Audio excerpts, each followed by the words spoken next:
Welcome to m00nmonkey. On this episode, we're going to be discussing Perfect Blue, directed by Satoshi Kon. So if you've not heard of Perfect Blue, you may be wondering what Perfect Blue is about. It's based around Mima, who is an ex-pop idol who wants to become an actress, but starts to doubt her choices by what she has to do in order to achieve her dream of becoming an actress. Yeah, I just watched the film and I'm wondering what it's about. I've still no idea. I've seen it about 4 times. But yeah, this was Satoshi Kon's first feature film. And I think it got a lot of praise when it was released. It was unlike things that anyone had ever seen before. Yeah. And kind of established him as one of the great animation directors. This is the second Satoshi Kon movie we reviewed. Yeah, that's true. We did do Tokyo Godfathers. So go and check out that. Yeah, Tokyo Godfathers is really good. Yeah, but this is a very different film than this. That's totally, more of a straightforward story. This film, it kind of has in some ways the plot's fairly simple. Like the basic thing of it is, the basic story is set up within like the first few minutes that she's a pop idol and she wants to quit her group, which she does quit in the first scene, and then she becomes an actress. And then after that, it follows a very weird pattern involving all kinds of dream sequences. You're not quite sure what's happening. It's more a theme that has to be experienced on the thematic level, I feel, than like a plot. Although there are some like plot threads that are in there which you're kind of waiting to see what happens. Yeah. That's what I like about like the opening, say 10-20 minutes. They set up so many things here. Kind of you wanting her to succeed as an actress. There's a stalker subplot going on that you want to find out how that resolves. You kind of want to find out what happens in the drama that she's been cast in, because the writers and directors are still discussing the end of that. Yeah.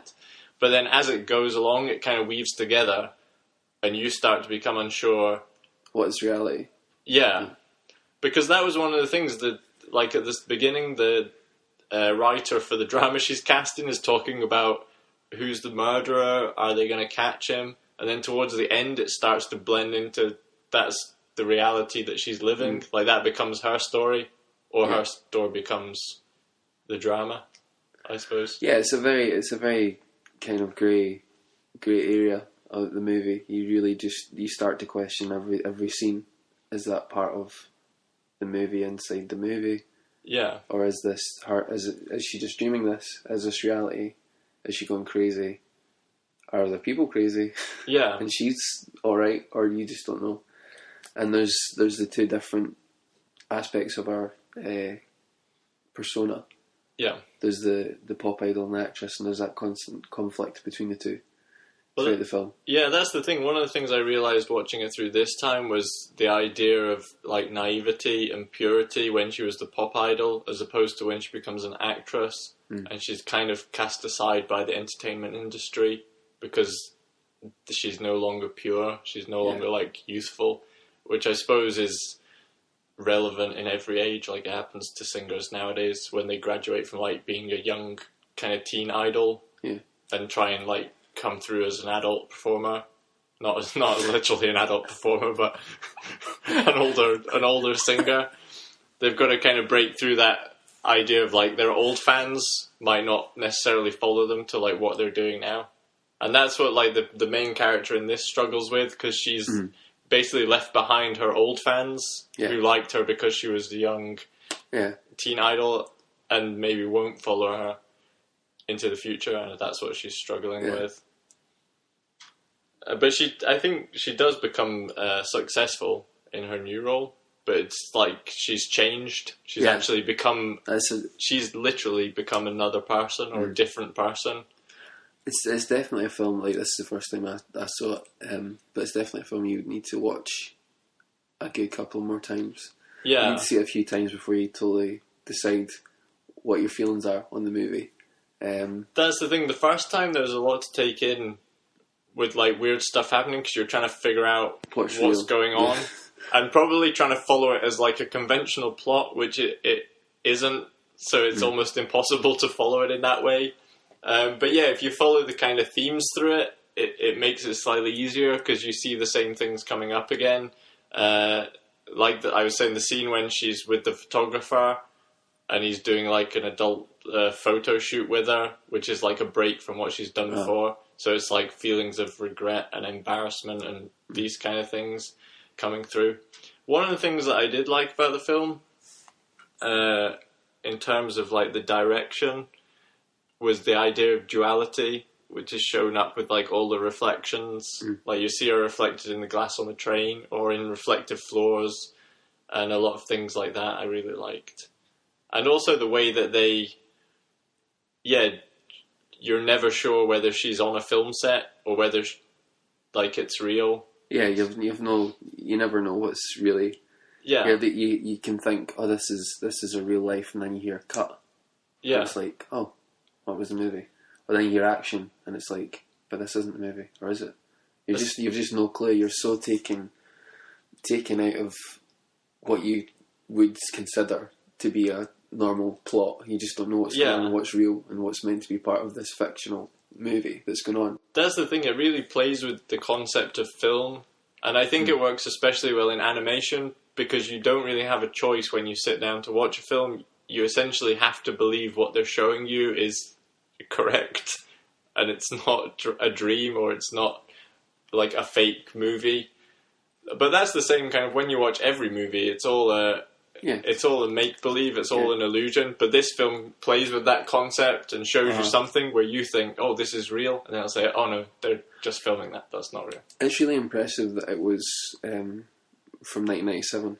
It's just very impressive, like the direction and stuff as well. Yeah, they put a lot in there. That's what I was saying when it came out. I think it was praised because it was such a groundbreaking kind of concept. Yeah, because most of the time animation are pretty straightforward. There's a plot, there's a hero, and you follow it through, and it's very conventional. Whereas this breaks a lot of the conventions, which probably what freaked people out when they saw it, because you can't really get your head around what's happening. No. It's not what you would consider like an animated movie. Like, I'd say with Satoshi Kon stuff, it should have given me a greater appreciation for animation because of the depth it has. Yeah. Compared to what you associate like animation would just be like a kids movie. But you definitely, like, the two movies that I've seen of his are not. Yeah. And we should say as well that the rights were bought by Darren Aronofsky. Yeah, and for his movie Black Swan. Takes a lot of cues from this movie. Yeah. It's not actually as similar as I thought. When I saw Black Swan, I thought it was more... Now I've rewatched this, I realise the plot is actually kind of different. But there are elements which you can definitely see the influence there. It'd be interesting to watch Black Swan again after watching this. Yeah. For me, I think it'd be interesting to see how much you get the feeling of the similarity or... Yeah. But still, it's like... there are very similar themes with, like, again, with the purity thing in Black Swan, because she's the white swan and then you have the black swan, and the concepts of duality and... With the pop idol and the actress. Yeah, reality and unreality are followed through. And also Requiem for a Dream, you said they copied... There's some I heard something about that. There's certain scenes that are... But yeah, Satoshi Kon was a big influence on a lot of filmmakers, I think, because I know Paprika was also used for parts of Inception, like that film influenced Christopher Nolan. But yeah, this film with the animation, one of the things that's so good about it is they use the animation, like they'll do cuts. For example, there's a cut when she's in a car and the camera pans backwards and then she's in her room.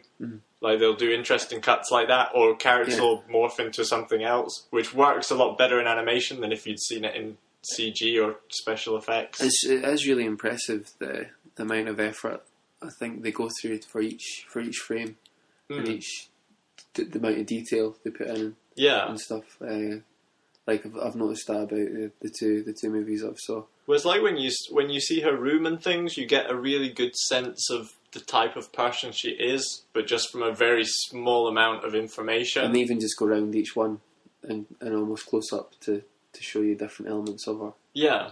When you first introduced her in her room, they kind of go to each bit. Yeah, they show different parts. Like you have her fish and the posters that are up and the types of furnishings that are in there. So just something as small as that. That's something that a lot of filmmakers, I think, miss. Like set design. Like, that you can actually do quite a lot with just what's in the room and what you're seeing. Don't forget the mise-en-scène, everyone. Mise-en-scène. Which, yeah, this film does really well. And the same thing with characters, well, he sets them up with, like, short bits of dialogue or short scenes that you completely understand the characters with minimal information. And even just the animation as well, like, small gestures or small facial expressions, you kind of get a sense of who they are. We should say, like, this is a very, very creepy movie. Very suspenseful. Yeah. With some gruesome murders and... Yeah, it's definitely not a kid's film. As an 18, it's got a lot of really dark content and material. Yeah, I mean, there's some brutal stuff in this that I don't think you would often see even in an 18 live action film, because it's animated. They can kind of get away with a little bit more. I mean, especially a little bit of a spoiler for later on in the movie, but especially the scene of the murder, which was incredibly gruesome. I'd actually forgotten about that. Yeah. But it kind of comes out of nowhere. Like, the first couple of deaths you see, you are off screen, but you just see a lot of blood. And then there's one that, like, they really go into a great deal of detail. There's a lot of detail. But yeah, there are rape scenes and murder scenes. So, younger viewers, be advised not to watch this film. Also, like, the music was really good throughout it. I feel like it really built a lot of suspense and really enhanced the movie really a lot. Yeah, it just helps create that atmosphere. Yeah. But there are just, like, a lot of great creepy scenes. Like, even something small, like when you're looking through her window, like from a distance, you can see her window and her in it, and it's like, oh. There's a certain scene where you'd feel like she's obviously being watched or stalked or something, and then they're kind of panning out from the window, and that's totally creepy. And the music really helps, I think. But it's kind of the voyeurism thing of, and also the fact that she is a young woman. So in some ways, when you're watching the film, you're kind of attracted to her because she's a young woman. But then as it goes through, it's like, oh, I'm kind of uncomfortable at, like, what she's going through.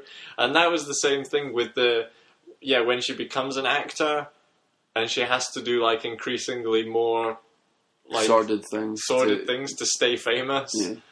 That it really, I mean, this is really kind of an indictment of the entertainment industry. I think he was, kind of taking a shot at things that a lot of people have to go through to get famous, and saying, this isn't really right that women get put through these things. It's kind of horrible. But yeah, a great movie. I would definitely recommend it to anyone who's a fan of animation.